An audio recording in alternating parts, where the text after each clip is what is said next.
kerjanya buat yang kerja-kerja kayak di Pertamina Gas Negara, LNG Jepang, terus abis itu Mitsubishi, tapi itu untuk geraknya tuh di bagian gas-gas loh, kayak gitu, sama minyak.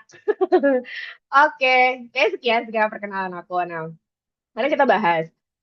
Kenapa sih kita tuh harus punya content planning sebetulnya dalam sosial media kita? Nah, karena sekarang ini semua orang tuh gampang banget buat konten, ngupload, buat konten, ngupload. Itu bisa setiap hari kita lakuin juga gitu kan. Gak peduli kayaknya akan ada engagement atau enggak. Tapi ini akan jadi penting kalau sebenarnya teman-teman di sini punya bisnis, teman-teman ingin punya personal branding, dan teman-teman sebenarnya niat pengen jadi content creator gitu. Karena sebetulnya tanpa content planning, akhirnya kita nggak punya strategi. Kalau nggak punya strategi, akhirnya itu konten ya udah akan jadi berlalu begitu saja tanpa bisa dilihat oleh orang banyak gitu. Karena konten yang nggak tanpa strategi itu akhirnya nggak punya dampak kayak gitu. Nah, sebelum kita masuk ke content planning, kita harus mengenal dulu apa yang sebetulnya social media management gitu. Sekarang semua orang tuh bisa ngomong gini, aku kerja jadi social management gitu kan. Oh iya, social management apa? Jadi teman-teman perlu perhatikan. Dulu aku tuh nganggap, oh iya, aku tuh adalah digital marketing. Aku adalah admin dari akun ini, dari brand ini gitu. Itu tuh sebenarnya itu adalah bagian dari social management. Social management itu adalah payungnya, dan itu nanti akan aku tunjukin betapa sebenarnya social management itu banyak banget pekerjaannya gitu.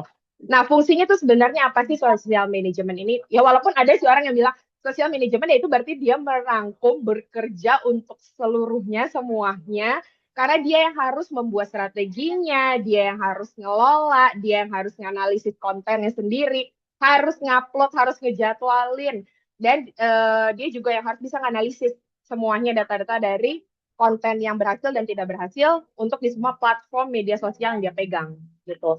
Jadi, sosial manajemen ini tujuannya itu sebenarnya bukan kita asal posting, asal sebetulnya kita naikin aja konten gitu. Yang tapi yang penting adalah kita bisa bangun awareness gitu. Kita bisa bangun awareness, kita bisa menciptakan si kepercayaan target audience atau target market kita supaya bisa apa? Teman-teman yang punya brand, teman-teman yang punya usaha atau yang pengen jadi content creator atau yang pengen punya personal branding itu tercapai. Tujuannya apa gitu. Karena kalau kontennya nggak punya strategi, ya itu akan lewat gitu aja. Ditambah sekarang algoritma Instagram itu berubah drastis. Kayaknya hampir setiap tahun ini sekarang berubah. TikTok yang dulu kita anggap kayak ya udahlah tinggal nari-nari jadi selesai, dan ternyata itu masuk FYP itu juga sekarang juga susah gitu loh. Itu harus ada pertimbangan, harus ada strateginya, dan dulu kita bisa bilang Instagram sama TikTok kita mirroring aja yang naik, tinggal beda hari aja. Sekarang nggak bisa. Mirroring itu akan beda karena sekarang algoritmanya si Instagram, bahkan kalaupun kita sudah punya ribuan jutaan followers gitu, kadang itu yang bisa naik itu adalah konten-konten yang udah ada dari sebulan lalu, 2 minggu yang lalu, itu bukan yang recently baru naik kayak gitu. Nah, key components-nya apa? Social management itu tuh punya komponen-komponen utama itu yang terhubung pokoknya dan saling berkaitan satu sama lain. Jadi dari susun strategisnya, dari ngejadwalin kontennya, dari interaksi sama audiensnya atau target marketnya, sampai itu menganalisis itu saling berhubungan satu sama lain. Fungsinya untuk apa? Ya pasti untuk jaga reputasi brand dong, atau menjaga reputasi teman-teman yang menjadi personal brandingnya gitu. Nah, setelah itu, kalau disederhana ini sebenarnya gini, kita itu punya yang namanya sosial media itu ada eh, lima komponen orang yang bekerja gitu. Itu ada orang strategi yang bekerja di strategi development, orang yang bekerja di content creation dan scheduling, orang yang bekerja di community management, orang yang bekerja di analytics dan reporting, sama orang yang mengurus reputation management. Jadi ini sebenarnya ada role gitu. Jadi ini tuh bukannya hanya kata-kata, tapi ini adalah role yang dikerjakan oleh orang-orang sebetulnya. Jadi ada orang yang bekerja untuk strategisnya, yang nentuin tujuan arah kontennya nanti arahnya seperti apa. Lalu ada juga orang yang harus bikin kontennya nih gitu kan, yang dan harus jika jadi scheduling juga. Nah ada orang juga gimana akhirnya sosial media itu menjadikannya dia untuk build community. Tujuan kita kan akhirnya ke sana. gitu kan. Pada saat orang jualan pun ya gitu, ada yang namanya bilang word of mouth itu paling yang efektif memang. Dan disitulah kadang kita terbentuk yang namanya komunitas. Atau seperti kayak KBN sekarang. Teman-teman bisa tahu KBN dari mana? Tentu dari sosial media, dari website Katika gitu kan. Kita harus riset. Dan itu tuh akhirnya ngebentuklah komunitas. Mau tidak mau komunitas itu pasti akan tercipta. Dan disinilah diperlukan orang yang bisa mengatur community management juga. Lalu kalau kita kerja untuk orang lain, bosnya pasti minta atau klien kita pasti minta report gimana, analisa dari konten-konten yang kemarin engagementnya bagaimana. Dan ini harus ada orang yang bisa mengerti analisis dan menyampaikan reportnya dengan baik. Lalu ada juga orang yang harus ngejaga si reputasinya ini. Ya reputasinya ini berarti dia harus bisa memfilter setiap konten-konten yang naik ini tuh baik atau enggak. Dan kadang pun suka masih ada yang suka lolos. Tiba-tiba ini tuh ada konten yang tiba-tiba lolos aja. Ah, ini kok kayaknya langsungnya ternyata menyebabkan keributan atau ternyata ini against dari society gitu kan. Dan nggak sesuai. Itu tuh kadang suka ada aja. Nah, makanya kenapa ada peran orang yang untuk mengurus reputation management. Tadi aku bilang, social media management itu adalah payungnya karena asli-aslinya orang yang bekerja kalau nanti sudah mengikuti virtual assistant atau teman-teman bisa ikut ke Upwork, Fiverr, itu banyak banget tawaran sosial media. Itu sebenarnya pekerjaan itu sebanyak ini dan ini nggak mungkin dikerjakan dengan satu orang. Dari scheduling itu pasti ada adminnya sendiri. Dari desain itu pasti ada orang desainnya. Atau creating management promoted pins atau dia bekerja di luar negeri tuh juga pakai Tailwind gitu kan. Mereka ada juga kalau klien kita adalah profesional seperti sekarang aku kerja di Indonesian Ghost Society itu mereka akan harus managing LinkedIn. Jadi bukan lagi sekadar megang Instagram, TikTok, X, Facebook, tapi juga akan megang uh, sosial media yang lainnya. Creating social media post itu tuh harus juga dipikirin sama orang strategi development. Creating social managing Instagram postnya itu pasti ada orang content creation dan scheduling. Jadi sebenarnya social media itu sangat luas sekali dan itu yang perlu kita pahami kita tuh ada di kuatnya di mana. Kalau aku akhirnya memang sekarang berkembangnya itu ada di banyak dan ini sebenarnya sudah aku alamin 5 role ini. Tapi aku sangat jadi kayak memilih kayak mendingan ke content creation dan scheduling kan ya karena lebih fun sebetulnya gitu kan karena kalau ada strategi akhirnya kayak kita punya tanggung jawab gitu terhadap klien atau mungkin ke diri kita sendiri sebagai personal branding gitu. Kalau kita personal branding biasanya ya 5 role ini yang harus kita lakukan gitu. Nah, dari semua komponennya tadi gitu kan, tantangannya itu justru ada di content creation sama scheduling gitu. Kenapa? Oke, strateginya bagus. Oke, kita build community-nya ternyata bagus gitu kan. Oke, ternyata ada orang yang bisa jago analitik, ada orang juga yang bisa menjaga reputasi gitu. Tapi di sini ada juga orang yang diuji banget sebenarnya idenya, konsistensinya, terus bagaimana bisa ngasilin konten yang relevan terhadap target market atau target audience. Walaupun itu diturunin sama si orang strategi, nah orang yang mengerjakan si content creation dan scheduling ini harus bisa memvisualisasikan apa yang diinginkan oleh si orang strategi tadi, gitu. Nah, setelah itu makanya tadi aku bilang, kenapa harus ada scheduling? Karena orang biar bisa punya konten itu ya dia punya sistemnya sendiri supaya tetap konsisten, supaya tetap satu arah dengan goal yang diinginkan oleh entah ya kamu sendiri sebagai personal branding atau diri kamu sendiri itu sebenarnya sebagai pengusaha gitu kan. Karena kadang pada saat kita sudah membuat nih visualnya udah oke banget gitu kan, kita udah punya ininya nih, fontnya kayak gini, ininya karena kita harus juga menciptakan visual sebagai brand identity. Nah, brand identity itulah yang akan terus ke bawah dan brand identity dan brand DNA itu akan selalu melekat. Mau kita sebagai personal branding maupun kita sebagai pengusaha atau kita pun bekerja untuk orang lain. Itu harus tetap stick dengan yang namanya visualnya gitu.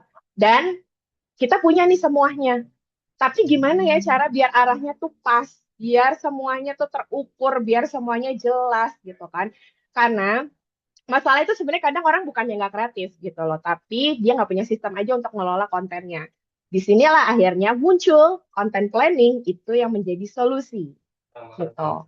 Nah, content planning itu apa gitu kan? Content planning itu sebetulnya adalah proses strategi sebenarnya untuk bisa ngerancang, mendetailkan konsep yang dari turunan si strategi itu menjadi visual, dan setelah ada visualnya itu bagaimana kita susun per hari, per minggu, per bulan, bahkan ada orang itu yang bikin per tahun. Walaupun sebenarnya visual tuh belum ada gitu, tapi dia tuh udah bisa men-scheduling tuh nanti ini. Itu dia biasanya kan bekerja sama sama orang strategis. Sama orang strategisnya. Tapi biasanya memang rentan paling bagus itu adalah kita susun dan kita rancang itu 1 bulan itu full, sebulan sekali gitu. Jadi monthly content planning yang sebenarnya lebih bagus dibandingkan kita punya jangka waktu 2 bulan, 3 bulan, karena kita nggak pernah tahu akan ada perubahan apa yang sebetulnya konten yang bisa kita kejar gitu. Nah, di sini dalam content planning isinya tuh ada apa aja gitu kan. Setelah kita susun nih, kita analisis nih, kita rancang nih gitu kan dengan ada visualnya juga gitu kan. Sama tujuannya apa gitu. Ya kita harus tahu di dalam itu target audiensnya siapa, apa sih yang pengen disampaikannya. Dan sampai ini berarti maksudnya adalah caption. Caption itu dan kapan kontennya dipublikin juga dan kapan kontennya harus ditampilin gitu kan. Ini visualnya udah oke belum nih? Kadang kenapa perlu content planning? Karena kadang ada visual sama caption itu nggak sesuai. Atau captionnya udah oke, visualnya enggak. Kayak gitu. Jadi kita bisa melihat dari awal sebelum itu diposting. Kayak gitu. Jadi yang sesuatu yang kayaknya abstrak nih masih di awang-awang, kayaknya oke atau enggak, itu jadi bisa jelas, bisa kita lihat dulu previewnya, ibaratnya kayak preview lah ya, kayak mock-up-nya, oh jadinya tuh akan seperti ini, kayak gitu. Nah, di sini perannya itu dalam sosial media apa sisi content planning ini gitu kan. Ini akan menjadi penghubung. Jadi akan mengeksekusi kegiatan sehari-hari si content creation ini untuk akhirnya bisa berjalan itu sesuai arah, nggak bukan tanpa arah lagi. Jadi si content planning itu fungsinya untuk kita biar stick to the plan gitu kan, biar stick to the rules juga gitu, sama konsisten. Apalagi kalau teman-teman di sini ada yang punya klien itu banyak lebih dari satu, lebih dari dua. Ada kadang pernah juga pernah pegang dulu tuh di tahun 2017 itu kan megang restoran-restoran dan kafe-kafe yang ada di Bandung gitu kan. Dan itu kita nggak aku sama tim itu nggak megang cuma 1 2 kafe gitu. Itu bisa megang ada sebulan tuh kita bisa megang ada 10 kafe gitu kan. Dan 10 ini kan berarti harus teratur gitu kan. Di sini lah akhirnya sebenarnya karena dari situ akhirnya aku banyak bilang ini content planning itu harus penting banget ya ternyata gitu karena kalau enggak ya aku juga lost gitu. Nah, content planning ini sebetulnya akhirnya jadi roadmap gitu. Jadi roadmap buat teman-teman semua di sini membantu kita apa sih yang pengen jadi tujuan bisnisnya ini tuh udah kelihatan nih di strategi, tapi kita tolong lewat dari content creationnya ini dan kita scheduling gitu yang benar supaya biar apa? Biar orang-orang tuh tetap ngeliat gitu loh. Oh kita aktif, aktifnya tuh seperti apa ya? Karena gini, em, kita kalau mau cari restoran, misalnya, aduh lupa deh restoran yang viral tuh di mana ya gitu kan. Konten yang ini tuh kayaknya harus mikir-mikir dulu pasti ketemu oh coba deh cari restoran di sekitar misalnya kayak di Bandung ya sekitar Dago Atas misalnya gitu muncul nih gitu kan pasti kalau di Google atau Google review itu kan dari foto-foto orang aja atau misalnya dia memberikan nggak penjelasan tapi kan kita penasaran ini bangunannya bentuknya kayak apa ya gitu kan dia tuh ada outdoor nggak ada indoor nggak gitu kan terus enak gak ya misal buat WFC gitu pasti yang kita cari adalah Instagramnya dulu atau pas kita cari TikToknya bagaimana. Karena kadang ada orang yang misalnya food blogger nih nge-share gitu kan. Ini tuh linknya si ininya ya, dia nge-review gitu. Tapi kita pasti otomatis akan melihat. Belum tentu memfollow, betul.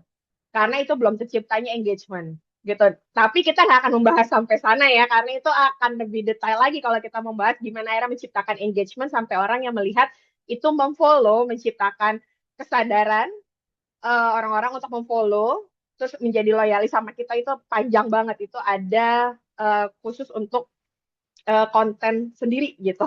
Ini kita hanya membahas konten planning gitu. Jadi contohnya seperti itu ya teman-teman karena kenapa gitu kan kebutuhan audiensnya sudah terpenuhi atau belum melalui visual dan melalui caption, melalui rutinitas kita juga memposting itu seperti apa. Karena kita akhirnya punya tujuan yang jelas gitu, tujuan yang terukur sebetulnya, dan kita tahu platform apa sih yang harus digunakan gitu kan. Karena kadang ada, atau aku sempat ikut kelas juga gitu kan. Ada orang yang work sekali, dia cerita di YouTube. YouTube ya dia tuh bisa subscribernya tuh bisa sampai ratusan ribu orang, tapi kenapa Instagramnya enggak? Nah, sampai ada yang pernah akhirnya si coachnya itu juga akhirnya bilang bahwa bisa jadi sebetulnya di YouTube itu yang memang works untuk kontennya dia, di Instagram tidak. Tapi kita bisa jadi di Instagram itu kita pakai adalah untuk teaser. Nah, itu kan yang akhirnya baru kayak terbuka, dan itu kan akhirnya harus menyesuaikan. Kenapa makanya sekarang setiap konten tidak bisa lagi mirroring antara satu platform online satu sama lain, tuh sekarang udah nggak bisa mirroring karena kebutuhan targetnya pun juga beda, target audience dan target marketnya pun juga beda gitu. Once kita sudah tahu sebetulnya akhirnya tentang platform kita tuh ada di mana gitu kan, elemen ini tuh semua akan kerja dari visualnya, dari kontennya, schedulingnya, analisis itu akan nanti bisa, orang-orang analisis itu akan gampang sekali untuk analisis pada saat memang ini sudah jalan duluan gitu di content creation dan di scheduling. Gitu. Nah, terus kita nanya sebetulnya kenapa sih ya penting ya seperti tadi aku bilang gitu kan. Kita udah ada konsisten, itu menjadi kuncinya supaya si target audiensnya itu ada trust, kita udah bisa build awareness. Setelah itu kita tinggal maintain, karena ujung kunci dari sebuah konten itu cuma satu, adalah winning content. Nah, winning content itu apa? Itu perlu dibahas dalam sesi yang lainnya. Kayak tadi winning content itu sebenarnya contoh ya, contoh orang ke restoran terus ngeliat, oh iya ya, restoran tuh kayak gini dan segala macam, tapi itu bagaimana menciptakan orang yang pada saat dia sudah berkunjung misalnya ke Instagramnya deh, misalnya Instagramnya itu untuk ngefollow, dari ngefollow bagaimana akhirnya dia bisa berinteraksi untuk berkomentar, dari berkomentar dia bagaimana bisa berinteraksi untuk sekarang bisa nge-share atau nge-save gitu. Itu tuh yang akhirnya kalau teman-teman suka lihat, kadang sekarang banyak orang yang suka ngepin dengan jumlah yang banyak, misal udah ditonton 10 juta, ditonton 20 juta gitu kan, atau yang misalnya ditonton 856K gitu. Itu berarti dia sudah menciptakan winning kontennya mereka sendiri. Tapi sebelum sampai ke winning content, tentu perjuangannya ini panjang di belakangnya ini gitu kan. Kita harus memikirkan juga role kita, perannya apa. Kalaupun sekarang kita personal branding, ya berarti 55 role yang tadi aku sebutkan sebelumnya berarti harus dijalankan. Dan bagaimana content planning itu harus jalan selaras, benar, baik, sesuai tujuan goalnya, yaitu agar setiap kontennya itu akan naik ke winning content. Karena konten bisa jadi konten kita yang baru kita upload 3 bulan yang lalu, 6 bulan yang lalu, itu bisa naik di sekarang-sekarang ini. Dan itulah yang bisa memancing orang untuk akhirnya memfollow kita juga, engage bersama kita, kayak gitu. Jadi kalau sekarang ada orang yang influencer-influencer gede pun, itu belum tentu engagement mereka bagus, kayak gitu. Karena kadang yang mereka ya udah salah posting aja lah sama si brandnya dan segala macam gitu kan. Itu tuh yang mereka nggak punya. Intinya tuh apa sih sebenarnya tujuan goal dari mereka tuh sebenarnya jadi konten kreator gitu. Nah, tapi ini dia. Sebelum kita buat yang namanya content planning, makanya tadi aku bilang kayaknya kok panjang banget ya. Ini tuh karena udah aku sudah melewatinya itu kayak ini banyak. Dulu tuh juga main kayak self posting edit. Jadi emang Instagramku sampai tidak terurus karena harus mengurus banyak sekali yang punya klien. Tapi harus mikirin klien ini kan supaya puas gitu. Nah, akhirnya konten pilar itu apa gitu. Nah, konten pilar itu sebenarnya adalah 3 sampai 5 tema utama gitu ya. Akhirnya bisa menjadi fondasi di suatu konten kita, di suatu akun kita, di satu channel sosial media kita gitu kan. Ini tuh sebenarnya intinya arah besarnya dulu. Jadi punya tema gitu. Jadi kayak nulis cerpen pun, nulis novel pun kan makanya harus punya tema ya. Temanya nih apa sih gitu kan? Genre-nya tuh apa gitu. Nah, di sosial media itu juga punya yang namanya konten pilar. Ini yang perlu diperhatikan gitu, konten pilar. Memang konten pilar bisa 3 sampai 5 gitu. Tapi lebih baik punya 3 supaya kontennya tetap terarah, konsisten dan pakem gitu. Jadi 3 tema apa yang pengen kita selalu ada di sosial media kita gitu. Jadi konten pilar ini ya buat pegangan gitu loh supaya kita tuh nggak hilang arah gitu kan. Kayak rumah kan harus ada fondasinya kan gitu kan, harus ada ini, kalau nggak ada fondasinya juga hancur dong rumahnya gitu kan. Nah, Di sinilah ada konten pilar itu kenapa sih penting banget sebelum kita punya konten planning gitu. Ya supaya tadi aku balik lagi menjaga konsistensi apa yang ingin disampaikan dari brand kamu atau personal brandingnya teman-teman semua gitu. Supaya dikenalin sama audiens itu langsung terngiang, ngeklik gitu. Ini tuh temanya yang dipunyai sama si ini gitu. Nah, makanya kenapa sekarang travel traveling yang konten kreator traveling deh contohnya tuh kayak Mikina siapa ya aku tuh lupa kemarin tuh aku baru memfollow dia juga gitu kan apa sih bedanya dia sama Kadek atau yang kayak aku juga kenal beberapa konten kreator traveling gitu dia itu punya yang namanya sekarang satu konten adalah 50 hari menjelajahi benua Amerika tanpa tiket pulang itu adalah konten pilihannya dia gitu lah itu yang membedakan dia dengan konten kreator traveling lainnya gitu. Jadi ini kita punya konten pilar itu tuh sebetulnya udah punya ide yang akhirnya kita satukan tuh dalam satu konten pilar yang bisa menjadi fondasi di sosial media kita gitu. Karena untuk apa si konten pilar ini semakin kita konsisten, semakin kita tahu temanya jelasnya apa gitu, itu akhirnya bisa membangun si engagementnya, membangun kepercayaan si target audience atau target market gitu. Dan ini kalau misalnya berhasil itu bisa menjangkau performa SEO di Google. Bahkan kayak gitu. Jadi memang panjang, tapi ini yang perlu diperhatikan dulu konten pilar. Jadi nggak akan kemana-mana. Idenya banyak nih. Gimana ya biar bisa satu atau dua atau tiga, yang lima pun juga nggak apa-apa, tapi aku sarankan tiga ya. Tapi biar bisa nyampe ke target audiens, ya ciptakanlah si konten pilar itu. Supaya apa konten kalian tuh punya tujuan yang jelas. Jadi bukan sekedar posting aja. Gitu, bukan posting hari ini tentang eh, mereview restoran Jepang gitu.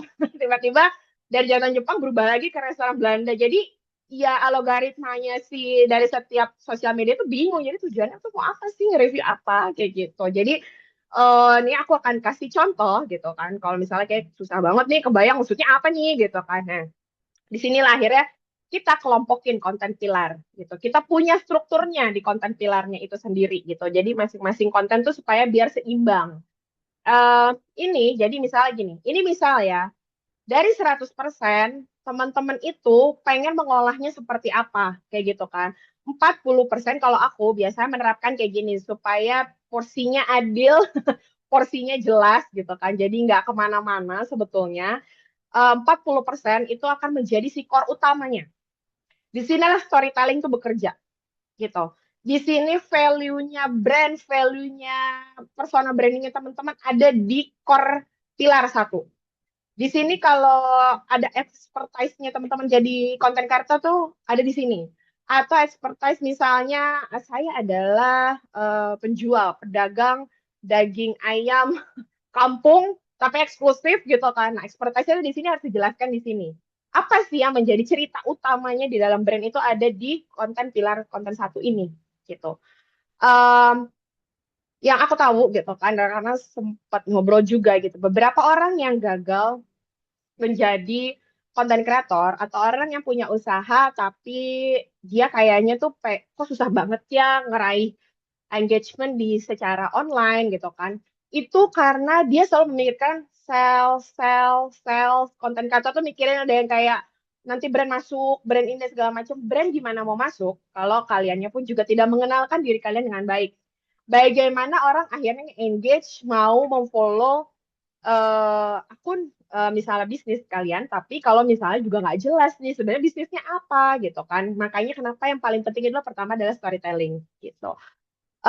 Kita udah bisa nulis, kita bisa lancar lah untuk menulis ide dan segala macam. Oke, mungkin itu adalah fungsinya sebagai si content creation ini dan dimasukkan ke pilar satu gitu. Cerita itu akan dimasukkan ke pilar satu gitu. Karena apa?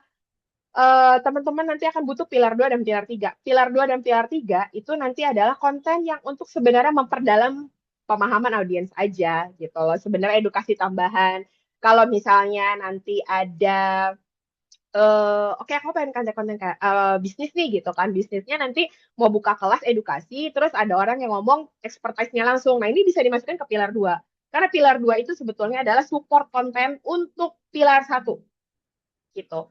Jadi ada insight di sini, terus teman-teman di sini kalau misalnya kayak mungkin kalau ngeliat Katika gitu kan, misalnya tujuh menulis cerpen biar nggak mandek gitu, misalnya kayak gitu kan. Nah itu tuh sebenarnya support konten gitu loh. Jadi itu nanti akan berkesinambungan antara pilar satu dengan pilar dua.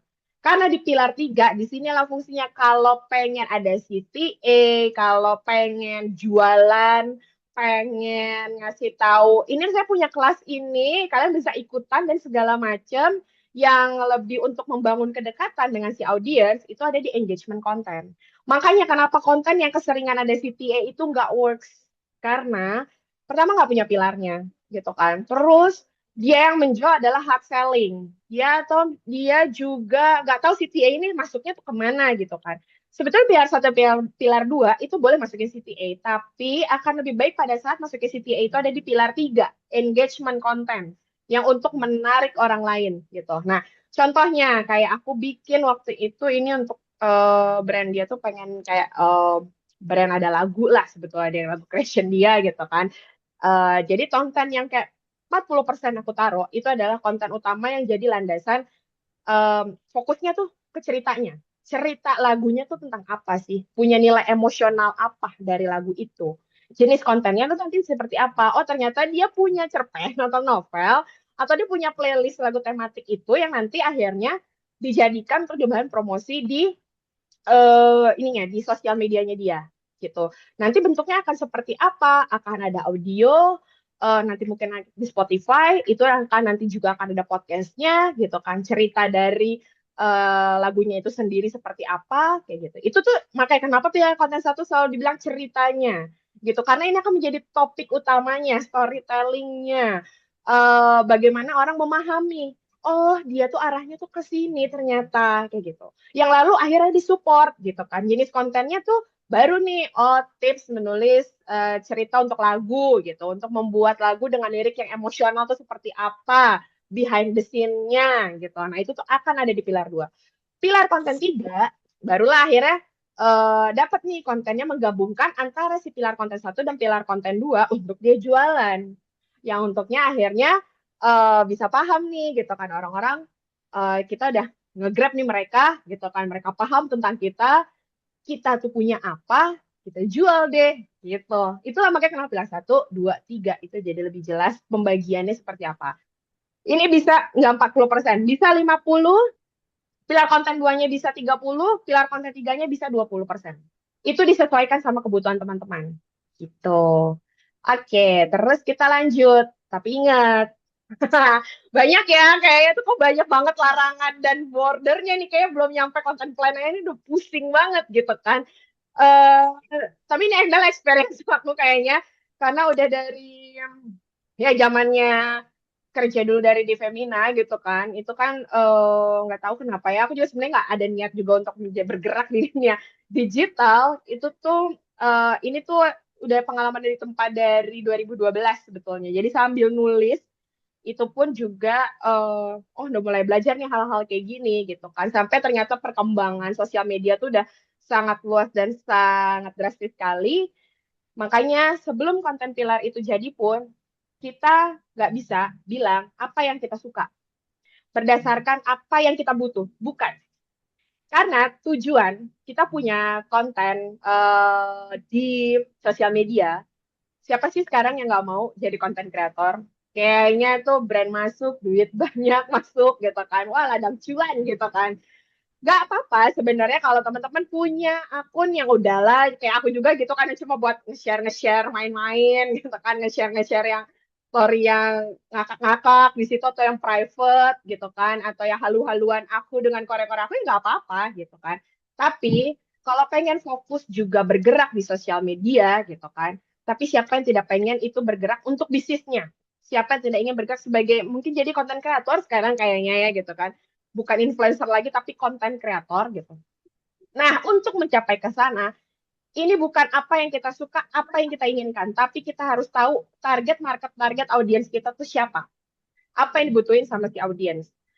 Ini contoh gitu kan, frameworknya target market, namanya mungkin kalau kita berandai-andai aja lah, nama gitu kan, taruh aja anonim gitu kan, jenis kelaminnya apa, Misalnya ternyata umur aku tuh pengen range dari umur 18 sampai 30 tahun gitu kan. Tingkat pendidikannya tuh apa ya mereka? Apakah berpendidikan hanya sampai SMA atau dia hanya S1 atau S1 dari SMA S1 S2 S3 gitu. Itu juga kena gitu. Pekerjaannya aku mikir-mikir juga pekerjaannya tuh kira-kira apa yang cocok. Terus kalau dia punya anak, kalau aku pengen jadi bergerak di parenting gitu kan. Kira-kira umur anak yang cocok tuh apa ya, yang orang tuanya tuh punya umur anak berapa ya yang cocok untuk di konten aku gitu. Posisinya apakah hanya jadi ibu rumah tangga aja atau aku bikin juga dia ibu rumah tangga tapi juga kerja gitu kan. Kerjanya apa ya? Apakah freelance atau kerja di kantor? Lokasinya tuh ada di mana kalau aku jangkau gitu kan? Apakah hanya Java sentris atau memang hanya atau Jabodetabek atau ya udah sekalian nasional gitu. Nah, pendapatannya tuh seperti apa? Nah, itu tuh yang sebenarnya ini panjang tapi kalau kita akhirnya paham, kita punya pikiran kita mau target market kita, target audiens kita seperti ini, itu akan mudah sekali ngejawab goal impian mereka tuh apa ya. Biasanya masalah-masalah yang dihadapin sama target audiens sama target market saya tuh siapa apa ya masalahnya gitu kan. Nah, pertanyaan yang sering karena apa? Kadang kita kan suka nongkrong nih. Ya, kita suka nongkrong. Nah, kadang kayak gitu kalau nongkrong, kita bisa tahu loh sebenarnya di tongkrongan-tongkrongan itu oh mereka nih sering punya masalah lagi dan ini yang sering ditanyain gitu kan. Terus apa yang bikin mereka akhirnya percaya ya gitu sama aktivitas yang bisa untuk memicu ke akun sosial media kita gitu kan. Tahap mana ya gitu yang akhirnya mereka bisa sadar untuk nge-follow kita gitu kan. Terus biasanya mereka ngumpul di mana sih gitu kan atau biasanya grup mana sih mereka gitu kan atau misalnya ternyata mereka sering ngumpulnya di komunitas KBN nih gitu kan. Nah, siapa tahu memang ternyata di komunitas KBN itu adalah memang juga target audiens atau target market kamu untuk bisa misalnya teman-teman kayak ayo kita saling follow gitu kan. Saling follow dan itu menjual lah gitu kan isi si konten kantor ini sama di komunitas KBN walaupun nggak jangan ya gitu kan karena kita ada komunitas yang bukan untuk ini nih bukan ada di balik udang tapi nggak apa-apa kalau sebenarnya ternyata oh ternyata di komunitas KBN nih ada juga ya gitu yang atau kayak ternyata di pojok curhat teman-teman tuh sebenarnya juga bisa ngeliat loh dari hal sesimpel itu. Oh, ya mengamati ya gitu kan. Kadang ada yang silent reader, ternyata tuh ada yang bermasalah, misalnya ternyata di anxiety gitu. Kalau misalnya gue buat konten tentang mental health, anxiety kayaknya bagus nih untuk menjawab pertanyaannya kayak teman-teman yang ada di sini gitu kan. Kira-kira teman-teman yang lain di luar dari komunitas ini akan masuk nggak ya gitu kan. Itu tuh udah bisa menjadi bahan untuk berpikir oh iya ya, itu udah bisa dibikin petanya gitu kan, dibikin lah roadmap besarnya gitu, dan akhirnya kebentuklah si konten pilarnya gitu. Dengan dari sini, akhirnya kita bisa tahu jenis konten apa sih yang mereka butuhin gitu. Kita bisa pahamin mereka, masalah mereka, dan kita kasih solusinya dari si sosial media kita itu sendiri gitu, dari kontennya kita gitu loh. Jadi, pada saat konten yang naik, itu udah bukan lagi nebak-nebak, yang ngeraba-raba tapi udah jelas gitu loh. Oh ini target marketnya, target audiensnya tuh butuh ini karena dia punya masalah ini dan solusinya saya siapin ini gitu. Karena supaya apa? Setiap hal yang kena, kalau kalian ngeklik aja like, nge-share ke teman-teman, ke DM, itu kan pasti yang karena relate dengan diri kalian atau dengan teman-teman kalian atau dengan keluarga kalian, dengan pacar, dengan saudara semuanya kalian share itu fungsinya kenapa kita perlu paham target market kita sebelum kita bikinlah si konten pilar tadi. Gitu. Nah, tapi kalau kita membahas ini nanti harus ada dengan sendiri lagi. Ini karena ini panjang sebetulnya. Barulah setelah akhirnya sampai ini kayaknya sudah ngomong setelah 49 menit ya. Sebelum masuk konten planning, tadi konten apa itu sosial media, apa itu konten planning, apa itu konten pilar, kenapa butuh dan kenapa itu kita memerlukan target market atau target audience, inilah baru kita masuk ke konten planning. Karena ini yang aku jelaskan betapa gambaran besarnya kita mulai dari konten planning. Ini aku ambil contoh waktu aku bikin konten planning klien yang punya usaha usaha ini sepatu di Bandung gitu. Kalau teman-teman udah tahu goalnya apa gitu kan, udah tahu apa yang diinginkan, itu teman-teman bisa masukin SMART goal teman-teman. gitu. Oh, aku tuh sebenarnya pengen ngebantu orang-orang bisa memahami solusi atau masalahnya. Naikin engagement, naikin reach, building awareness, build community, terus nggak apa-apa juga mau masukin seperti goal-nya itu adalah mendapatkan keuntungan 20% penjualan setelah postingan itu juga nggak apa-apa. Itu karena tujuan teman-teman juga sendiri itu dimasukin aja gitu.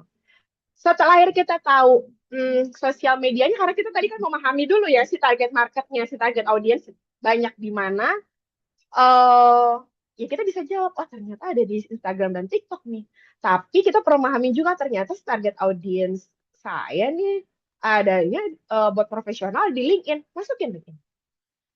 Udah tahu konten pilar seperti apa, masukin. Nah inilah yang untuk masukin ke Smart itu mulai dari konten pilar. Kebentukan konten pilarnya apa yang ada engagement, entertainment, promotion, konten type-nya tuh nanti seperti apa ya gitu. Karena kita udah tahu masukin ke Instagram dan TikTok gitu kan. Ya pasti harus ada apa? Harus ada single image, harus ada reels, harus ada carousel, harus ada video mix dengan foto gitu. Itu kita udah kebayang gitu loh. Gitu kita bisa masukin. Personnya, kalau ternyata ini bareng sama tim, bisa masukin nama-namanya. Kalau ternyata cuma sendiri, masukin saja namanya sendiri juga nggak apa-apa, gitu kan. Kalau misalnya ternyata bekerja juga sama teman, ya teman membantuin, masukin juga aja nama temannya, gitu kan. Di sini karena supaya jelas gitu. Makanya kenapa tadi aku harus menjelaskan dulu dari awal konten pilar, target audience, target market, karena untuk memenuhi ini dulu konten planningnya. Jadi kita jelas, kita tahu tujuannya apa, sosial media channelnya makanya di mana gitu kan. Apakah sebenarnya ada loh kayak banyak orang buka Instagram, Facebook, X, sekarang terus masukin ke LinkedIn, ke YouTube, dan itu nggak semuanya works karena udah overwhelmed dan nggak ketemu sebenarnya target audiensnya di mana, nggak naik juga engagementnya gitu kan. Karena itulah kita jadi tahu konten pilarnya tuh udah ada, konten tadi seperti ada, concernnya udah ada. Kalau kita bekerja dalam tim, ini semua akan berkesinambungan. Orang yang strategisnya jelas, ternyata diturunkan seperti ini. Orang yang menjadi desainnya, orang yang menjadi bikin videonya juga udah jelas, jadi tahu gitu kan. Terus nanti community-nya juga orang community paham, aku harus build community-nya itu lewat mana, dan caranya seperti apa. Orang yang analistik itu pun juga jadi lebih gampang gitu. Harus analisisnya di media mana. Orang yang jaga reputasinya juga harus tahu bagaimana menjaga reputasi di setiap sosial media. Itu kenapa kita harus punya dasarnya tadi sebelum kita mulai yang namanya content planning. Gitu. Nah, kita akan masukin setelah tadi buat yang tadi, gitu kan, role-nya, smart goal-nya, gitu kan, semuanya kita bikin konten tapi seperti apa, pilarnya seperti apa, teman-teman bisa buat sendiri juga konten kalender. Kenapa? Supaya konten kalender inilah yang menjaga konsistensinya teman-teman itu harus naikin di tanggal berapa, di jam berapa gitu kan. Itu dalam 1 bulan tuh udah jadi kelihatan, udah punya gambaran. Teman-teman kalau punya klien, aku sudah kayak bekerja juga ada yang buat di luar gitu kan. Mereka nggak perlu tahu bagaimana capeknya kita gitu kan misalnya ngebuat konten. Yang mereka tahu adalah apa next planning kamu untuk kedepannya gitu. Ini udah temen gak ngasih ini doang aja dulu. Ini gambarannya konten kalendernya kan seperti ini. Kelihatan. Kalau teman-teman bisa mau tambahin ke konten plannernya lagi gitu di sebelah kalendernya itu jelas tanggal segini, kontennya apa, konten pilarnya apa, PIC-nya siapa, channelnya apa, konten type-nya seperti apa. Udah ini akan jalan, tinggal teman-teman checklist. Nanti ini bebas ya, nggak harus buatnya di Google Sheet waktu itu, tapi aku buatnya di Google Sheet karena biar lebih kelihatan sih gitu kan, biar bisa di-sharing sama orang banyak. Nanti akan aku tahu juga yang banyak bisa pakai konten kalender ini selain ini atau apa lagi di belakang. Jadi kita tuh bisa tahu sebenarnya konten kalender itu untuk menjaga ritme postingan kita lah pokoknya intinya gitu. Jadi nggak ada yang keteter, eh, kalaupun ada miss, kita bisa lihat tanggal berapa yang masih bisa dimasukin nih, atau ternyata harus ada yang di switch nih gitu kan, setelah misalnya dilihat lagi dari konten kalender ini gitu kan. Terus jadinya apa? Kalau dengan ada content calendar, kita tuh jadi lebih relevan, tepat waktu, dan konsisten. Gitu. Content brief. Nah, content brief ini lebih detail lagi, gitu kan. Ini nggak harus dilakukan, tapi lebih baik punya. Karena tadi kita udah tahu tanggalnya, terus title-nya apa nih, gitu kan, dari si visualnya, gitu kan, PIC-nya siapa, channel-nya siapa, content panel siapa, konsepnya seperti apa. Nah, kalau teman-teman di sini, apalagi kerjanya untuk personal branding dan sendirian, teman-teman akan harus nyari konsep itu yang di kepala seperti apa. Tapi harus sesuai dengan target audience atau target market dan content pillar yang udah dibuat ya, gitu konsepnya. Kayak contoh misalnya aku taruh di tanggal 5 April gitu kan. Ini untuk membahas Ramadan sale 60%. Berarti aku mau pakai konten pilar ketiga yang lagi mau promotion nih gitu kan. Tapi kayak nggak cocok. Tapi kalau promotion ini kan sebenarnya 60%. Enggak deh, tapi banyak kan promotion gitu. Nah itu kan bisa ngeliat nih kayak gini. Oke, karena ini jadi promotion, oh yaudah deh, taruh aja lah single post gitu kan. Tulisannya harus tentang tanggal segini, harus ada sale 60% supaya ningkatin penjualan menjelang lebaran. Tulisannya di covernya apa ya? Gitu kan. Oh, 60% banget nggak tuh? Misal gitu. Kita buat gitu kan. Itu udah copywritingnya, kontennya, content writernya itu udah harus paham nih gitu kan setelah ini. Kalau kerja tim lagi, atau teman-teman kerja sendirian pun punya link banyak, luas, aduh nggak tahu nih di mana, di email mana. Itu udah tinggal drop aja linknya di sini. Nggak perlu lagi nyari-nyari, tinggal nyari satu. Link desain ada di mana ya gitu, atau link asetnya ada di mana. Tinggal drop, drop, drop. Si orang yang bikin visual atau teman-teman yang ngerjain visual sendiri tinggal drop. Udah jadi nih kayak gini. Captionnya apa ya gitu kan. Bikin lah. Gaskan nggak sih? Ya kali ya gaskan. On the way dong. Check out ke Shopee-nya. Gitu. Misalnya gitu. Sesimpel itu.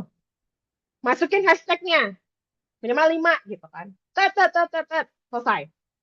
Once kalau teman-teman pun bekerja untuk orang lain, bos nggak perlu tahu apa yang teman-teman lakukan. Kasih ini ya bos gitu. Ini link asetnya ada di sini gitu kan. Kalau mau lihat desainnya atau mau ada revisi desain dan segala macam taruhnya di sini gitu kan. Nah tapi ini udah jadi nih dari visual sekarang kontennya akan seperti ini. Ini yang aku tadi bilang kita udah punya bayangan mockup, udah punya bayangan preview sebelum naik ke ke platform sosial media kita gitu. Jadi ini jelas. Setiap kalau kita lakukan, ini kita akan menghemat waktu sekali untuk revisi, gitu kan. Berkali-kali gitu. Kita bisa manfaatin tujuan awal kita tuh sebenarnya untuk apa gitu. Dari sini kan udah kelihatan kontennya, warnanya udah sejalan atau belum, sesuai nggak dengan brand identity dan brand DNA kita. Ini udah cocok belum? Udah masuk belum? Itu bisa dilihat dari konten briefing. Atau kalau teman-teman nih, loh, capek banget nih sama Rika, kayaknya sedetail itu aku buat. Bisa kayak gini. Langsung bikin aja, misal. Ini waktu itu aku bikin untuk Kemenke, dia ada EV, kegiatan EV, terus minta dibikinin konten, dia ada program lah gitu waktu itu tentang financial school-nya yang kerjasama juga gitu dengan World Bank. Ini harus dibikin aja. Ya udah, orang mah nggak mau lihat kali satu minggu gitu kan. Karena ini pembahasannya juga lumayan berat dan lebih enak waktu itu memang ada request juga tidak ada di weekend. Kita nggak buat bulan apa, ini hari apa, disesuaikan tanggal apa, dan di tanggal itu naik ada pos satu tentang edukasi, ada pos dua tentang edukasi yang bagaimana, pos tiga yang edukasi. Nah, kita masuk nih minggu yang berikutnya, kita akan ada pos edukasi sama pos dua itu emosional. Pos satu, pos dua itu maksudnya adalah pos yang konten pilar ya. Kalau konten pilarnya itu dia maunya ada edukasi, cerita beredukasinya dulu gitu. Nah, baru di emosional dimasukin ke konten pilar 2. Udah, ada bisa bikin sesederhana ini. Teman-teman juga di sini bisa bahkan masukin, bahkan yang tadi konten brief sebelumnya sampai di sini jamnya. Bahkan bisa masukin juga jamnya. Mau jam berapa dinaikin. Dan nggak ada itu ya, istilah zaman dulu di Instagram, jam prime time lebih rame dibandingkan jam yang malam gitu. Enggak, karena algoritma si Instagram sudah berubah. Jadi mau posting tengah malam di saat memang orang-orang galau, ya itu tadi. Kenapa target marketnya orang-orang galau, lagi bersedih, itu dia akan ngelihat gitu. Atau orang yang emang morning person banget nih kayak dari Jakarta di Manggarai dempet-dempetan sambil nungguin, ya buka dia scroll, dapet. Nggak ada jam itu tidak berpengaruh sekarang. Senyamannya teman-teman buat, seenak-enaknya dan sesuai dengan target audiensnya yang jelas sama target market. Bagi kalau dagangnya, jadi kita tahu nih mau dagang yang mana dulu nih, keluarin produk apa dulu nih gitu. Nah, tadi itu kontennya, dan kita bahas. Sudah detail itu kita bikin konten planningnya, tapi tools apa sih yang akhirnya membuat itu semua works gitu kan? Kenapa harus kita memanfaatkan tools ini? Marilah teman-teman, aku sudah mengalami perubahan dari yang cuma ngerasain yang namanya Google gitu kan. Nggak, belum ada waktu tahun 2012 pun, 2014 itu ChatGPT itu belum ada, Google Gemini belum ada. Yang aku manfaatkan pada saat itu karena aku juga termasuk sebagai content creation-nya, aku cuma bisa manfaatkan Premiere. Premiere waktu itu ada Premiere, ada Photoshop, Adobe After Effects gitu kan, Hotsuite itu sudah ada. CapCut itu kan juga belum ada, Canva itu dulu belum ada. Jadi bener-bener ngedesain itu mulainya dari Adobe Illustration. Tapi sekarang dengan perkembangannya teknologi, manfaatkanlah supaya kita bisa bikin lebih rapih lagi gitu. Ini aku buatin, tapi mungkin kalau di sini nanti ada teman-teman saran lain, ya itu juga boleh ya gitu. Ini kan ini yang aku manfaatkan sebetulnya gitu. Dan aku merasa ini cukup gitu. Jadi kalau kayak content creation, aduh, saya gujuling nih ya gitu kan. Itu kan harus mikir visualnya ya, gitu kan. Visualnya rapih nih gimana ya? Apa ya yang harus bisa dibantu gitu kan? Jadi gini, semua tools tuh harus dipakai. Sebetulnya bisa kita pilih aja tools yang works buat kita tuh apa. Oke, kalau nggak desain maunya yang wow banget nih gitu kan, ya udahlah, boleh pakai Photoshop, Illustration gitu kan, juga boleh. Tapi kayak aku juga maunya yang kayak cepet nih, tapi tinggal nanti di kolak-kalik lagi lah gitu kan desainnya, tinggal pakai Canva sekarang gitu. Terus kita tapi butuh yang detail segala macam gitu. Nggak apa-apa pakai Illustration atau sekarang udah ada Canva Infinity, lebih mudah lagi dibandingkan Adobe Photoshop atau Adobe Illustration. Terus mikirin idenya gimana ya gitu kan. Ya udah gitu kan pakai AI tools. Teman-teman kayak blank, aduh ini apa ya, kayaknya pusing banget tadi kayak bikin konten briefnya gitu kan, bikin konten kalendernya. Padahal kalau sebenarnya kalau teman-teman lihat di Google Sheet, di bagian Gmail itu juga di Google Sheet itu udah ada kalender, tinggal klik gitu kan, tinggal disesuaikan gitu. Nah kalau teman-teman bingung, ini formulanya gimana ya bikinnya ya, biar enak, tinggal cari ke ChatGPT, ada namanya Google Gemini gitu kan, itu tinggal dimanfaatin semuanya gitu teman-teman.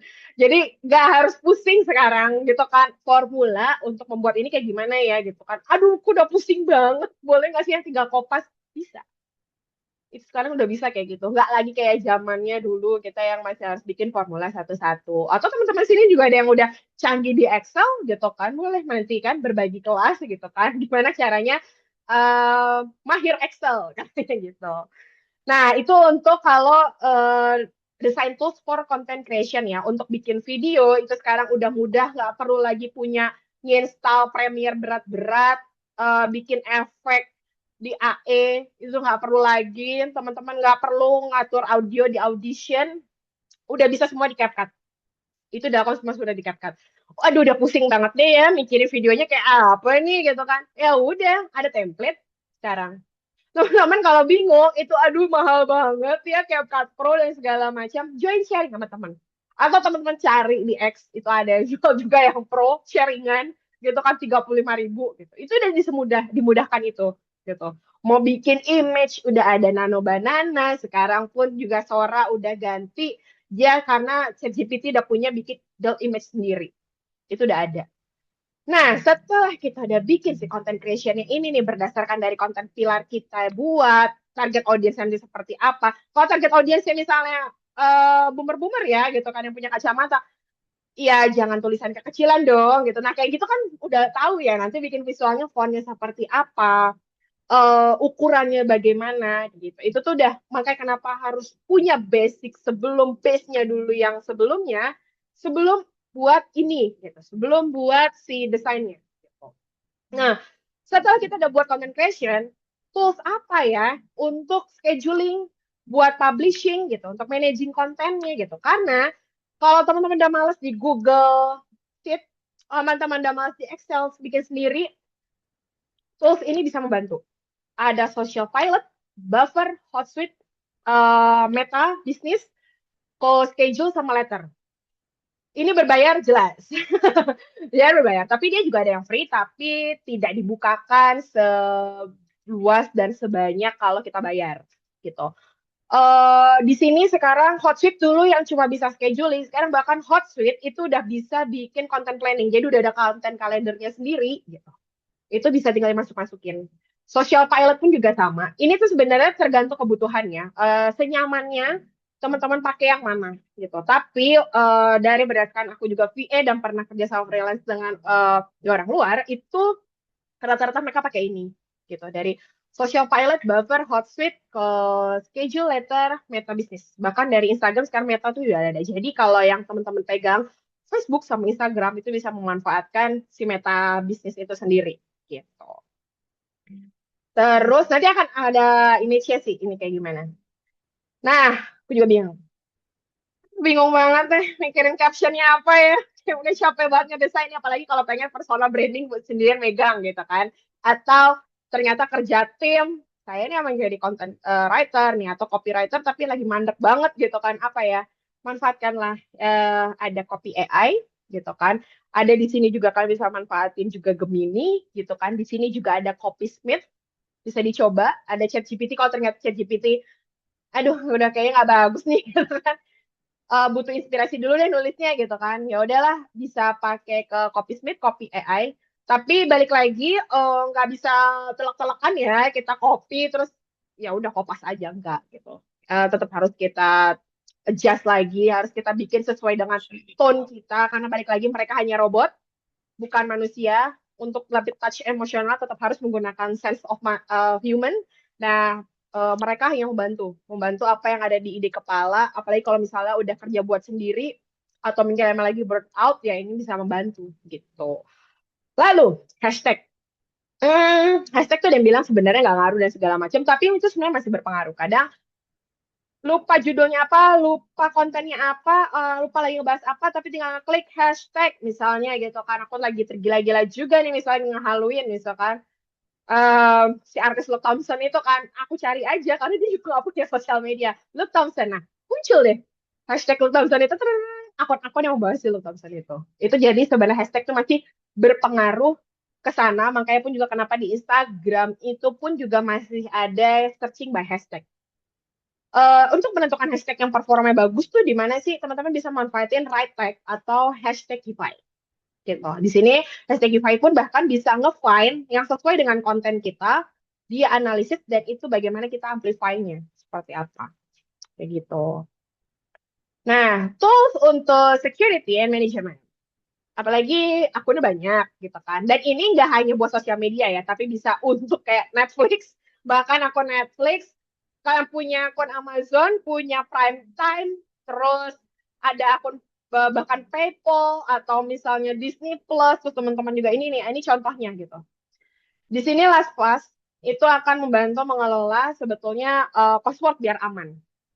Gitu, apalagi kalau misalnya kita kerja tim yang punya passwordnya beda-beda, kita punya akun bersama branding ternyata juga banyak nih, misalnya nggak ngurusin masalah bisnis kuliner tapi kita juga punya ngurusin bisnis misalnya jualan buku gitu, kita kan pasti kadang ada overwhelmnya gitu kan dengan password, apalagi sekarang rentan password tuh dihack kalau misalnya masih password yang sama atau password terlalu gampang gitu kan, dan kita mau bikin yang aneh-aneh takut lupa. Tenang, sudah ada aplikasi security and managementnya di LastPass.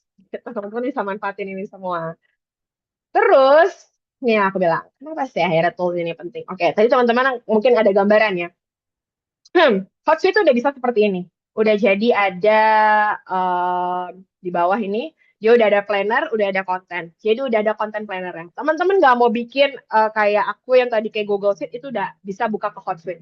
Itu udah ada. Mirip juga. Atau ke Letter, itu juga sama seperti ini. Letter yang di sini, itu juga ada detail hashtag performance-nya bagaimana, itu juga ada bisa dikerjakan oleh Letter.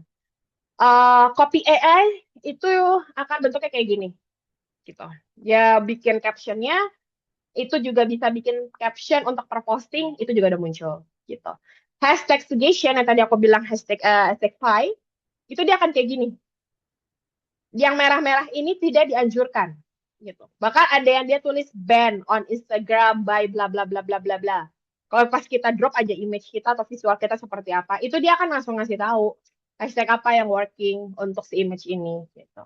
Buffer juga contohnya seperti ini juga udah ada content planner juga gitu. Jadi ini akan sebenarnya gini, mereka juga robot, mereka juga sebenarnya adalah aplikasi yang kadang error gitu kan. Tapi ini akan meminimalisir human error kita gitu kan. Ini bisa menghemat waktunya kita deh gitu kan daripada kita nyari formula lagi gitu kan di Google Sheet. Ini udah mereka udah kerjain untuk mereka kita sendiri, tinggal kita atur berdasarkan dari konten plan kita, berdasarkan dari target market kita. Ini semua udah jelas. Jadi supaya prosesnya tuh berjalan terstruktur gitu dari setiap harinya, setiap minggunya dan setiap bulannya gitu.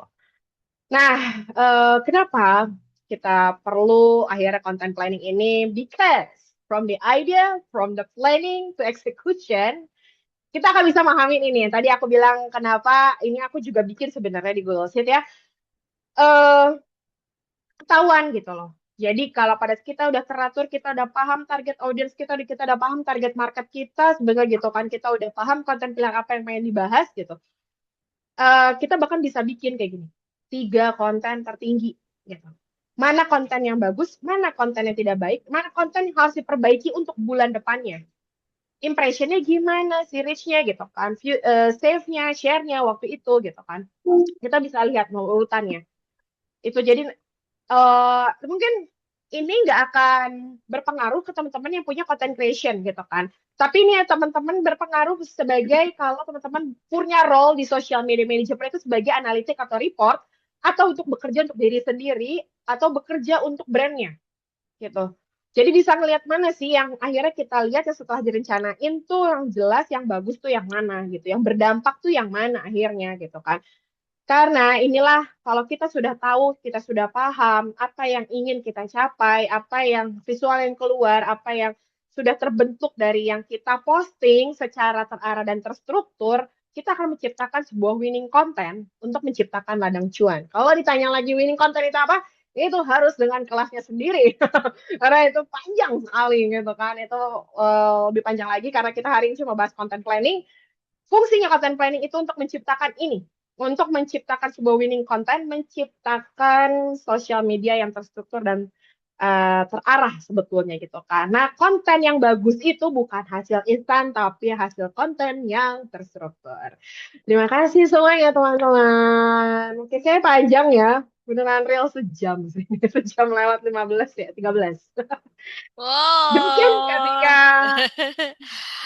Bagus banget ya teman-teman ya. Pemaparan materinya sungguh mendalam dan sungguh daging nih Kak Malika tuh kayak semuanya dibagi gitu ya teman-teman. Oke, aku akan memulai sesi banyak ya. question and answer. Di sini udah ada banyak yang tanya dan aku sudah memilih beberapa pertanyaan yang Oh, apa udah namanya itu dekat. harus dijawab nih oleh narasumber kita. Oke, Oh, mungkin gini rasanya kita Katika ya. kita mulai dari pertanyaan Kak Melita Handayani nih. Melita tanya nih, apakah ada perbedaan strategi atau planning untuk akun kreator dan akun bisnis, Kak? Apa benar nih jenis akun mempengaruhi growth-nya juga? Eh, Perbedaan strategi atau planning enggak, enggak ada, sama aja. Yang membedakan itu tadi konten pilarnya pertama sama si target marketnya atau target audiensnya. Makanya kenapa dasar si fondasi dari konten pilar sama si itunya target audience atau target market itu berpengaruh gitu. Karena itu yang juga akan menentukan channel mana yang cocok mereka itu tempatnya ada di mana. Kalau misalnya Kak Melita tadi ya, tadi Kak, oke. Kalau Kak Kak Melita. Melita ternyata pengen bikin usaha gitu kan ya, gitu kan, usaha alat olahraga untuk ibu-ibu gitu kan, supaya tidak ngekretek gitu. Dia akan ada di mana?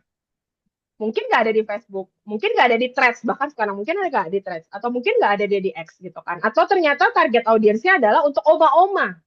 Oma-oma nggak paham pakai TikTok gitu, walaupun sekarang udah ada beberapa ada gitu. Oma-oma nggak paham pakai Threads, ya pahamnya mungkin masih pakai Facebook. Dan jangan salah, Facebook itu masih tinggi gitu. Dia masih kebentuk cipta apa community itu masih besar gitu kan.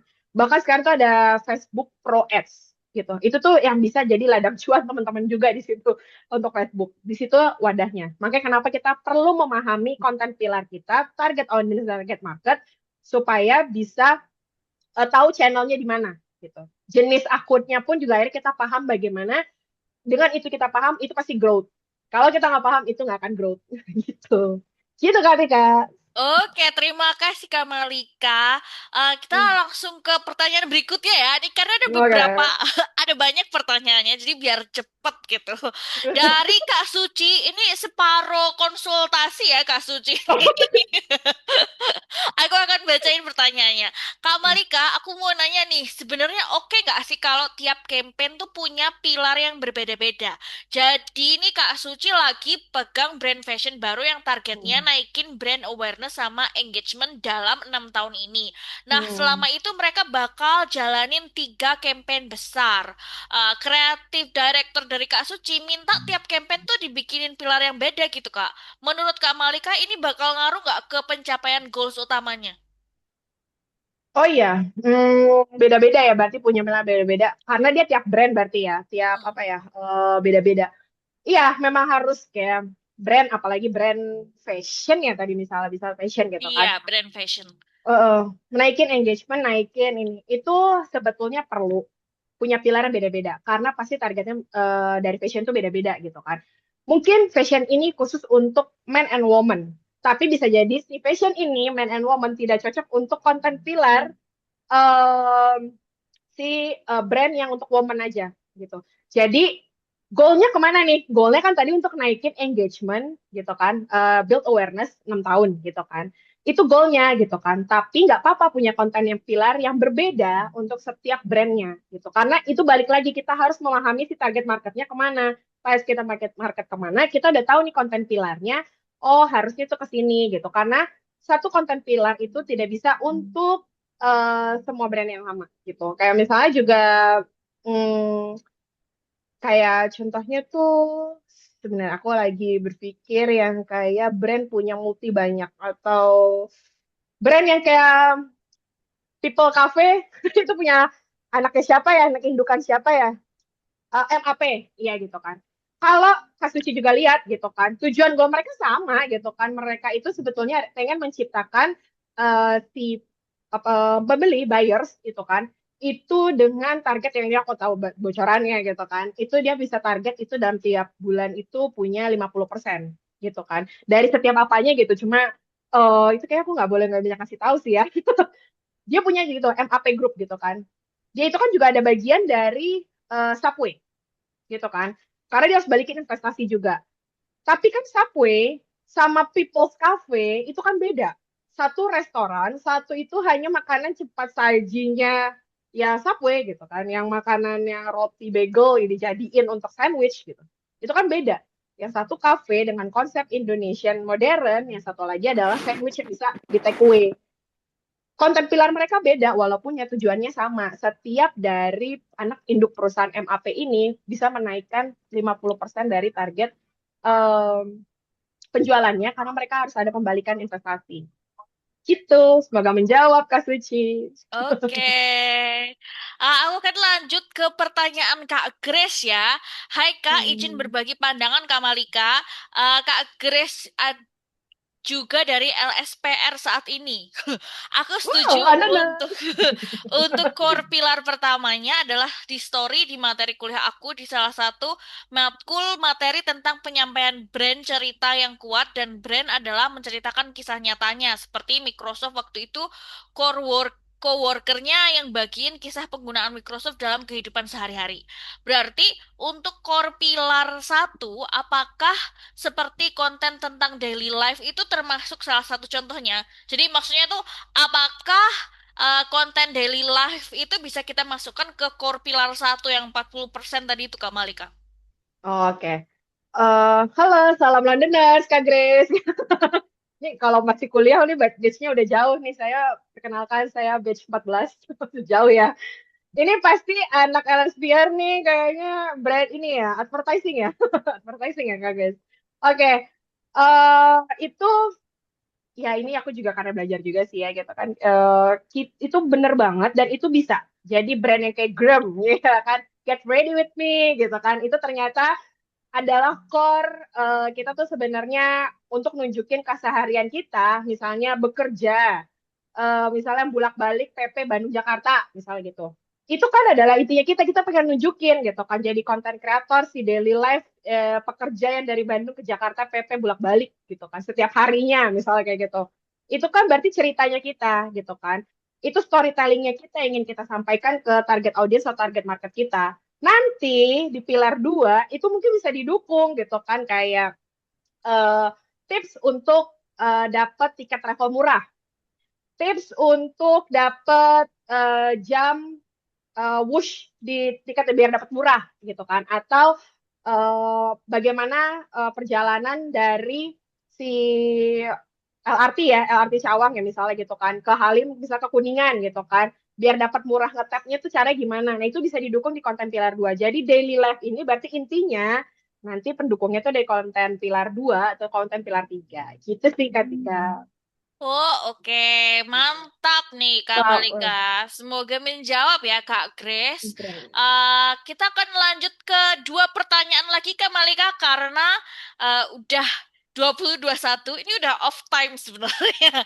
Tapi Iya. tapi nggak apa-apa lah. Kita jawab dua pertanyaan lagi. Ini ada pertanyaan dari Kak Ai sama Tuha Mariam. Jadi Hmm. misal gini nih Kak, udah bikin konten plan seminggu ke depan, tapi kalau ada isu baru atau viral gitu gimana Kak? Apakah konten plannya jadi berubah atau seperti apa? Nah, itu yang tadi aku bilang, makanya kenapa konten itu pakai keperluan namanya konten kalender, gitu kan. Kita kan udah bikin tuh, nah kan kita nggak pernah tahu ya, kayak tiba-tiba nih kita adalah mau naikin konten harga jadi mahal ya, gara-gara selat Hormuz. Tapi kan kita nggak tahu ternyata si perang ini tuh ada duluan, gitu kan, gitu. Padahal kita nggak masukin ini perang ini, kita lagi jelasin aja, gitu kan pengaruhnya sebenarnya jadi ibu-ibu ini kenapa ya bahan makanan lagi naik gitu kan yang sebenarnya nggak ada lagi ada sebab apa-apa nih sebetulnya di luar dari apa yang terjadi sekarang atau yang lagi viral gitu kan. Nah, ternyata ada gitu kan. Kenapa akhirnya punya si konten kalender tadi gitu. Teman-teman jadi bisa ngeliat mana ya yang bisa di switch biaratnya. Biar berarti di switch dinantiin dulu apakah ini perlu dimasukin konten baru atau ini nanti berkolaborasi dengan konten yang minggu itu ternyata saling berhubungan gitu. Jadi itu boleh sekali diubah dan sebenarnya harus diubah ya karena kita juga kadang harus tetap ngikutin apa sih yang lagi trending juga gitu kan, apa yang lagi masuk juga supaya apa gitu kan ada engagementnya. Nah itu supaya mendukung apa konten pilar 3 tadi engagement itu naik gitu. Walaupun itu konten baru diposting 2 minggu yang lalu atau 3 minggu lalu itu pasti akan naik gitu kalau kita ngikutin yang trending juga atau yang viral tapi nggak masalah untuk diubah. Makanya kenapa kita punya konten kalender itu untuk memenuhi itu kita udah ngeliat dulu secara garis besarnya gitu Kak Ai. Oke, gitu Kak Aya. Jadi ternyata bisa di switch aja. Kalau misalnya ada tren yang butuh kita cover dan masih sesuai sama niche kita tuh, bisa di switch aja gitu ya jadwalnya. Konten yang kita rencanakan bisa digunakan untuk tanggal lainnya. Kayak gitu ya Kak Malika ya. Betul. Nah, terakhir nih ya Kak Malika ya, dari Kak Bana. Kak, kalau kita mau bikin Reels atau VT, apakah perlu menggunakan sound yang trending tanpa mempedulikan tone of voice dari brand, atau bisa memilih sound apapun, entah itu trending atau tidak, asal masuk dengan tone of voice dari brandnya? Enggak sih nggak harus ngikutin tren. Boleh kalau ngikutin tren tapi di konten pilar 3 aja yang jarang-jarang gitu kan. Jangan tiba-tiba konten kita adalah konten tentang membahas gitu kan lukanya anak pertama perempuan misalnya gitu kan tapi musiknya misalnya Afrojack gitu kan jedeng jedeng jedeng gitu itu kan nggak nyambung gitu kan sesuaikan dengan tone of brandnya kita, brand identity-nya, brand DNA-nya itu harus disesuaikan juga gitu kan. Nggak perlu harus ngikutin yang trending musiknya. Boleh, tapi itu masukin ke konten pilar 3 yang itu yang untuk engagement, yang untuk yang mendukung si konten pilar 1 atau pilar 2 gitu. Tapi itu jangan nggak usah terlalu sering juga sih ya, karena sebetulnya sound itu nggak berpengaruh banyak gitu. Kemarin tuh juga sempat ada bahas sama teman-teman yang bergerak di dunia ini juga gitu kan, karena dia emang bergeraknya di analitik gitu kan, di analitik dan strategi role-nya. Ya sempat juga ada pertanyaan kayak gini, ini kayak semua orang tuh kan lagi pakai musik yang kayak gini ya gitu kan, untuk biar viral dan segala macam gitu. Sebenarnya dengan ngikutin algoritma sekarang Instagram tuh atau TikTok tuh lagi ngaruh nggak sih gitu kan? Ya mereka bilang ya enggak gitu loh. Pakailah sesuai dengan yang dibutuhkan dari visual kontennya. Tidak perlu mengikuti karena belum tentu yang viral itu kontennya akan dapat engagement juga gitu loh. Maksudnya menggunakan si audionya viral, kontennya akan naik juga kan, misalnya di TikTok FYP atau misalnya di Instagram akan muncul nih di gitu kan, di explore orang lain, enggak juga gitu. Karena balik lagi orang-orang tetap membutuhkan yang relate, yang engage dengan mereka, bukan yang viral kayak gitu. Tapi berita yang viral itu perlu kita naikkan supaya kita mengikuti trending, supaya kita mengikuti apa yang harus kita kejar dari kebutuhan target market atau target audiens kita gitu. Jadi ikutinlah sesuai dengan tone of brandnya ya Kabana gitu. Nggak perlu ikut-ikutan harus jeding-jeding atau misalnya harus terlalu slow gitu. Yang penting itu udah sesuai sama visual konten dan isi dari kontennya Kabana itu sendiri. Gitu ketika Oh, oke. Terima kasih Kak Malika. Terakhir nih, ini adalah pertanyaan dari aku. Kalau harus merangkum materi hari ini menjadi satu kalimat praktis, apa pesan utama yang Kak Malika ingin peserta tuh bawa pulang, yang bisa dibawa pulang oleh peserta lah? ini berapa satu kalimat ya ketika Iya, satu kalimat, gak boleh lebih. Ntar aku edit kalau lebih. oke deh, satu kalimat ya. Oh, mikir dulu satu kalimat ya. Banyak sebenarnya jadi satu paragraf dulu. Satu kalimat adalah kayak aku tadi aku sih kayak menyampaikan deh ketika depan ya. Yang bisa dibawa adalah eh, teman-teman buatlah secara terstruktur, secara konsisten karena tidak ada yang mudah, tidak ada yang instan, tapi pada saat mencapai konten yang baik, ya aku kan bilang baik ya, tidak sempurna, itu teman-teman akan merasakan apa yang namanya si winning content tersebut. Karena winning content itulah yang akan menyenangkan teman-teman pada saat nanti sudah dilihat orang banyak. Jadi tidak ada yang instan, tapi konten yang baik adalah konten yang jelas dan terstruktur dengan baik. Yeay. Oke, terima kasih Kak Malika untuk materinya yang benar-benar daging hari ini. Teman-teman, sebelum live, bisakah kita menyalakan Iya, kamera untuk foto-foto dulu foto gitu? dulu. Karena dari tadi ternyata kita belum foto, teman-teman. Silakan Iya, untuk teman-teman yang bisa harusnya ya. menyalakan kamera, monggo dinyalakan kameranya agar bisa foto bareng. Untuk teman-teman yang masih punya pertanyaan dan pertanyaannya tuh gak aku bacain ya. Mungkin nanti bisa langsung tanya-tanya di grup yang ada di KBN, tepatnya di grup freelancer ya Kak Malika ya. Betul.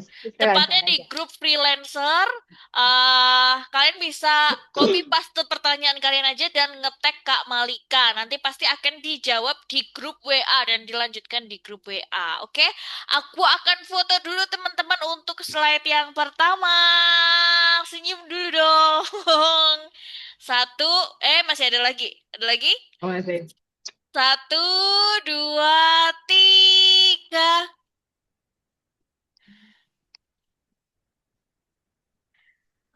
Wait. Lagi ketika ya. Iya, lagi. Bentar. Nge-save bentar nih. Oke, terus sekarang yang lembar kedua. Satu, dua, tiga.